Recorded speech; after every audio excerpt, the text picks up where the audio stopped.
Round 3. Fight.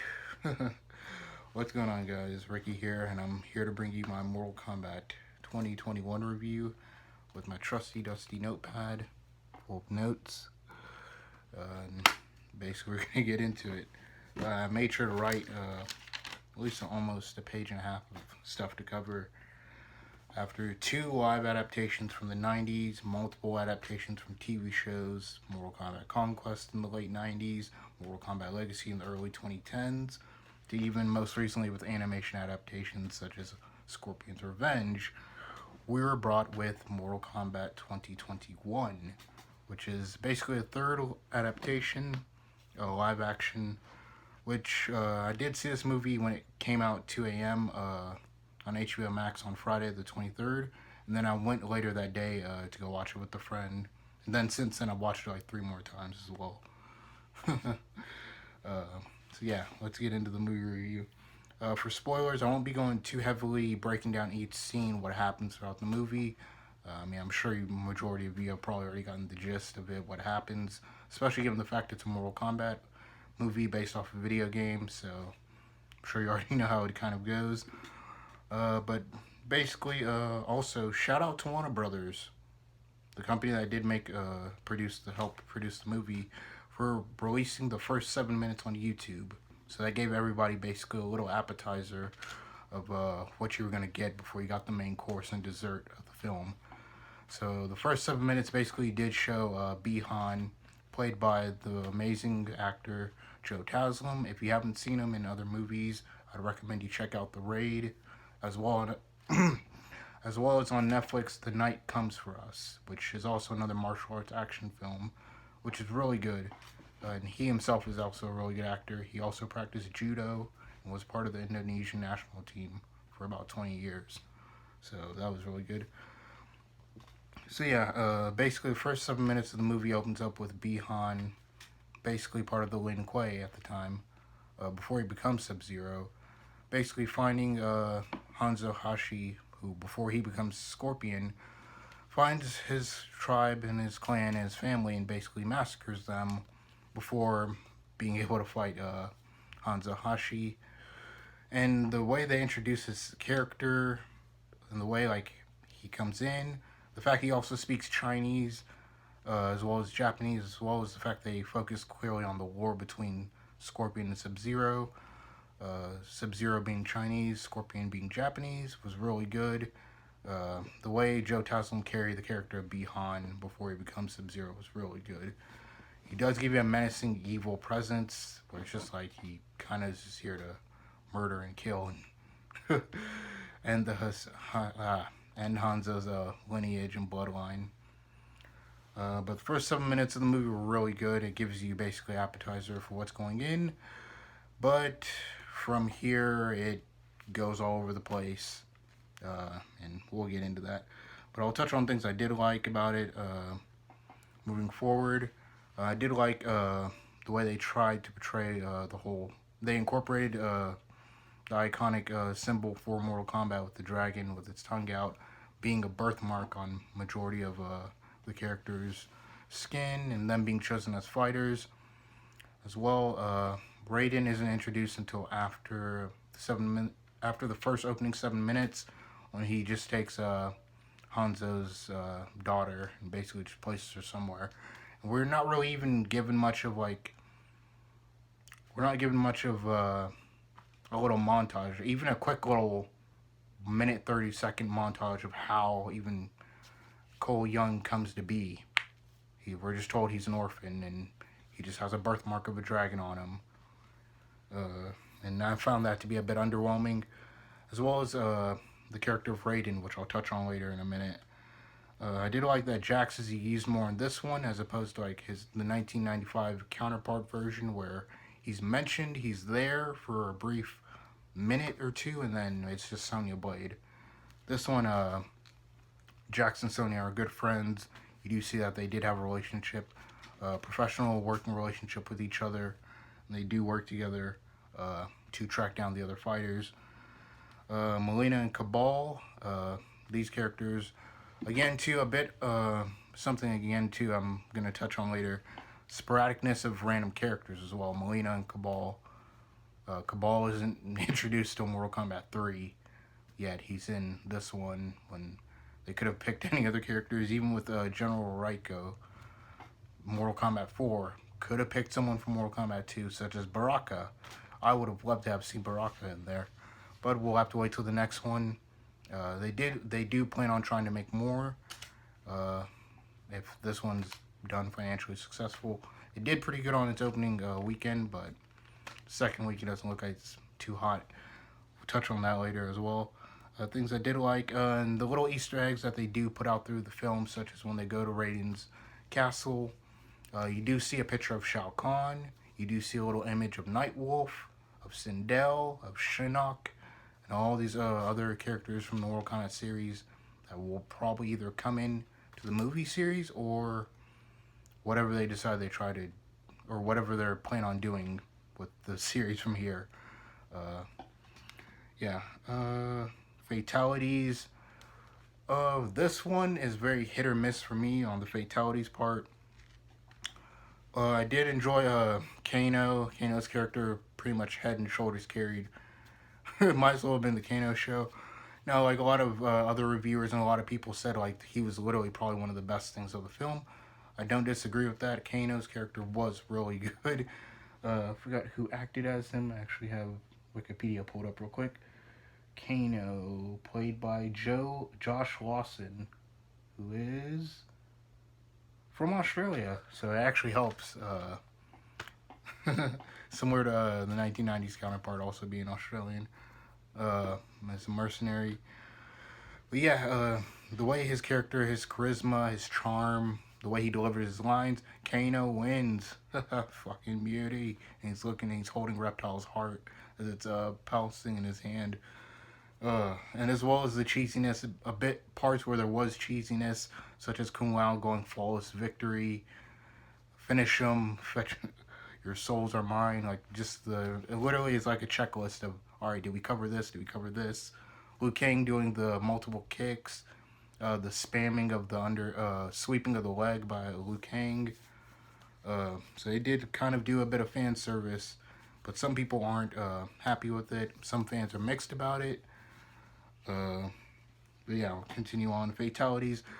Touching on the fatalities, I do feel they should have probably incorporated a bit more. Not essentially fatalities where they have to be bloody.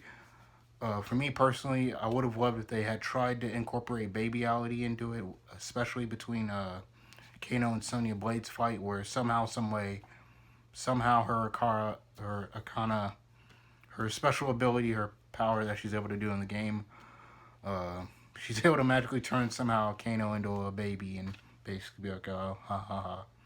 Or even friendship or something.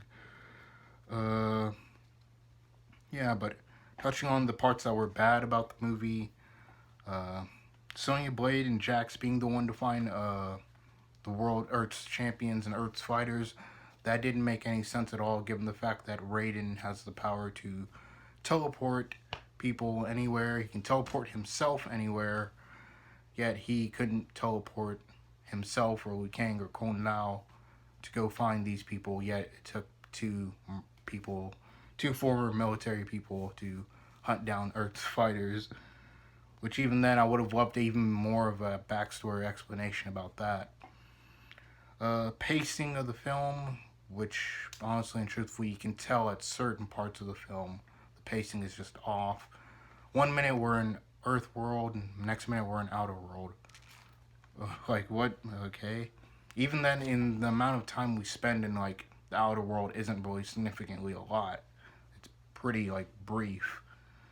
The final fight scene, the scenes between Jax and Raiko, Cole and Molina, Cabal and Liu Kang, Sonya and Kano are pretty much all over the place. Quick cut editing, which even then, given the fact like the original 90s version had like some of the actors actually learning a lot of martial arts while they were filming behind the scenes, or some of them even while training, such as Johnny Cage in the original actually ended up breaking his rib cage while trying to fight Scorpion. Even then, that just seemed a bit off. The pacing seemed a bit off. The ending fight scene, while it was really good, some of it just seemed a bit off and weary. Touching on the character of Raiden, this one I had a bit of an issue with because it's like Raiden, honestly and truthfully, was a bit of an asshole because at certain parts, Liu Kang comes up. Here I have the remaining fighters of Earth, and he's like, "This is what I have to work with." Like an arrogant fighter, you don't have a mark. You're in no condition to fight. It's like, huh? Wow, imagine Dumbledore talking to Harry Potter and shitting on him. Like, essentially, the character of Raiden, you would expect it to be a wise, gentle. Even Liu Kang does it to a certain extent when he's like, a fighter without a Nakara is a liability to others. And he starts to be a bit wise and give a bit of advice, whereas Raiden's just like, this is what I have to work with, really.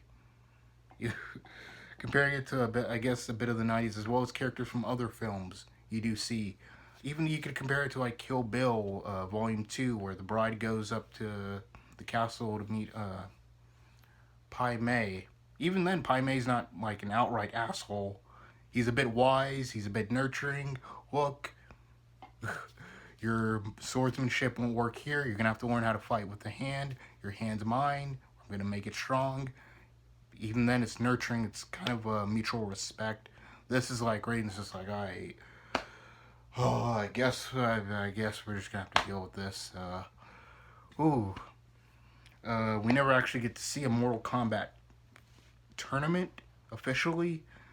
It just seems basically like Outer Worlds, like, all right, we're gonna go ahead and try to get a jump on most of these characters, on most Earth World characters.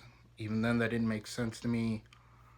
As well as the fact Raiden basically is like, I can't get involved, I can't step in, but I will help transport you guys to places to fight them. I can't get involved, yet I can't magically teleport you guys out of harm's danger. Shang Tsung ends up sucking out Kung Lao's soul, while literally Raiden, Liu Kang, and Cole Young just literally sit there and watch. And the character of Cole Young was another thing I didn't like about this film. Man, he's basically there to help guide the audience members who are new to the series or new to the franchise or new to Mortal Kombat in general. Which even then too, I've seen some people online write that, hey, we kind of need to step away from this step away from the premise of basically kind of having to spoon feed or baby the audience into kind of learning about these things, that the audience members should kind of do their research. While I kind of agree with that, because again too, it's like, oh well, what do I have this mark? You're chosen to fight, and if you're chosen to fight in a Mortal Kombat, a tournament between these two worlds, and it's like just character exposition, plot armor, anything that needed to be explained, he's magically there. Oh, how did you get your power? Oh, it's called Nakata. Oh, yeah, Cole, of course, Cole Young's there. As well as like the fact his fight scenes as well. He fights Goro. He's able to take out Goro, a pretty tough opponent. He didn't take him out with ease, but he did take him out, putting in a lot of effort and work. Yet he's supposed to fight Molina and can't take her out, and literally needs help from Sonya Blade at the last minute. And you're supposed to have this character go and fight Sub-Zero, which still is just mind-boggling. He's like, oh well, we'll all take Sub-Zero on last, and it's like, yeah, good luck with that. If you can't even beat Molina. Yet I don't get the continuity or even I guess the logic behind that, because it's like you're able to take out Goro, a four-armed prince of outer world race, yet you struggle with Molina, who isn't even really that hard. Well, she is a good fighter, she's not that hard to defeat. The final fight scene was really good. One of the things I didn't also understand about the whole Cole Young scene was during the fight scene between Scorpion and Sub-Zero, Sub-Zero or Hanzo now come back, Hanzo, who's now come back from hell, is basically Sub-Zero, speaks to Cole in Japanese, and Cole is just standing there like, alright, I understand what you're saying. I don't understand why, again, we don't get like the continuity or the explanation of how magically Cole Young, who's born in Chicago in America magically understands Japanese all of a sudden. Literally, Hanzo's looking at him like, "You will keep my bloodline. You will keep the Hashi bloodline alive." And he literally says it to him in Japanese, and he's just looking at him like, "All right, I understand what you're saying, man. Like, what? Where's the logic in that?"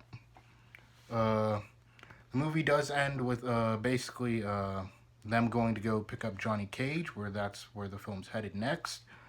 Some things I would like to see personally going forward, and some theories that I think they might do going forward with this film series. They can't cover Sub-Zero versus they can't cover Sub-Zero versus Scorpion because they've already done that. I would actually like to see Cabal and Kano get their own movies. Cabal as well too. That was actually he was mentioned in Mortal Kombat Annihilation, but this one they actually brought him in and actually liked his character a lot. He's basically similar to Kano. Honestly and truthfully, a spin-off movie of Kano and Cabal would actually work very well. Because even then too, Cabal comes in with some pretty funny one-liners. Sung Tzu's like, "This is the beautiful Sarsis. Isn't her like voice amazing?" He's like, "Yeah, all that screeching does wonders." And even then too, he talks with like a northern accent as if he's Boston, or as if he's from Boston, or as if he's from New York. Like, that guy Cable, you're gonna like him. He's an asshole. Like that's one thing I would like to see. They said there also there's rumors or reports that maybe they might try and make like a Shaolin Monks one with Liu Kang and Kung Lao. That would actually also be interesting. I would love to have seen a spinoff of Jax and Sonya Blade, as well as not Scorpion Kano, but even then a Kano Cabal one would work. So they say that this is Earth's 10th attempt to defeat the Outworld. Yeah, we don't hear or see montages of even the other 9 tournaments beforehand. That would have also been something to incorporate as well. Maybe like a quick little montage clip of 9 tournaments. Maybe Sung Soo sucking the soul out of his victim. Goro killing someone in like tournament number 8. Cabal magically coming out in tournament number 9. Molina. Again, there were so many things that they could have easily done and fixed along the way that it leaves more to be desired. And this kind of like leaves fans of video game series to kind of sit back and look like, well, you kind of have source material here. It's not like Sonic the Hedgehog where they literally don't have a lot of source material to pull from, so they kind of just take the bare basics. Sonic the Hedgehog, blue hedgehog, runs super fast. We can turn this into a story, and I actually really liked Sonic the Hedgehog a lot when I went and saw it. This, they have enough material to go on. You don't have to try and cram so much in. You don't have to try and cram so many characters in, or fight scenes in as well. You can even just do a bare basic tournament fight scene thing, or even just a roundup of, hey, we're rounding up fighters and characters from around the world, or rounding up all the characters in the series, or for whatever way we want to take this and which direction we want to go. They could have easily just kind of condensed each part down. And some say that this would have more than likely worked better as a series, where you're able to explore each faction. The Lin Kuei versus the Shirai Ryu, Kano, Cabal, Shaolin Monks with Liu Kang and Kung Lao, and even introduce other characters along the way. But yeah, we'll see how that goes. Me personally, I give the movie 3 out of 5 stars ratings. It's very enjoyable to watch. You'll enjoy the first, again, literally kind of like eating a meal. You got your appetizer. The first 7 minutes gets you in, gets you hooked. The middle, while some parts are good, Kano helps intensify and keep your attention to the film a lot. Some parts it did fall a little bit flat, and it does kind of get a bit cheesy, such as Cole Young's character. Literally, if you haven't seen like a CW TV show, he kind of like delivers his lines then. I'm not meant to fight, or guys, we can all do this together. Like he's kind of that stereotypical save the day character of almost like we need this character in here to keep advancing the story. Without him, the story can't advance. And that's kind of a drawback. as well as basically the meal method. So dessert being the final 10 minutes, Scorpion versus Sub-Zero, and literally that it literally kind of lives up to expectations. You see, literally Scorpion literally says the signature line, "Get over here," as he grabs Sub-Zero and brings him over, as well as Sub-Zero doing his clone trick from Mortal Kombat 3, where he clones himself, an ice sculpture of himself for you to hit, while he just backs up and tries to catch his breath. And yeah, I'm actually excited to see where the next film goes when that comes out. See Johnny Cage, they get to play Johnny Cage. Uh, the Twitter or Mortal Kombat's Twitter actually responded to the Miz from the WWE, the superstar wrestler The Miz from WWE, to be the next Johnny Cage potentially. I honestly actually could see that working very well. Uh, yeah, but for this film left a lot more to be desired and wanted. I wonder what you guys think below. What were you guys' favorite parts? Where do you guys think they should have tried to turn the story? Do you think they kind of should have maybe just left this off as we'll round up all the characters and then next movie will be the tournament after that, or then oh, I think that's it. Yeah, that's it that I have as well. What did you think of the characters? I actually thought the casting for this was really well. A lot of the characters were. I just didn't like Cole Young's character that much. Raiden's character was okay, more left to be desired, as well as the fact that his eyes just kept having that like shine on him. Like, we get it, you're the god of thunder and lightning, but still, like, you might as well just go normal and just speak normal. More or less, it would have just been better if it was like, okay, he doesn't get like his eyes to light up until like he's either angry or needing to like do something. But hey, it is what it is. We'll see how the next film goes. Shang Tsung, even then too, he's a stereotypical villain character. He isn't really menacing. He isn't like. He's honestly and truthfully a bit forgettable, if I'm honest. They could have done way better there. Maybe given him better lines, something. Jack's character was really good. You end up seeing him have baby arms after his brawl with Sub-Zero, and he gets his arm snapped off.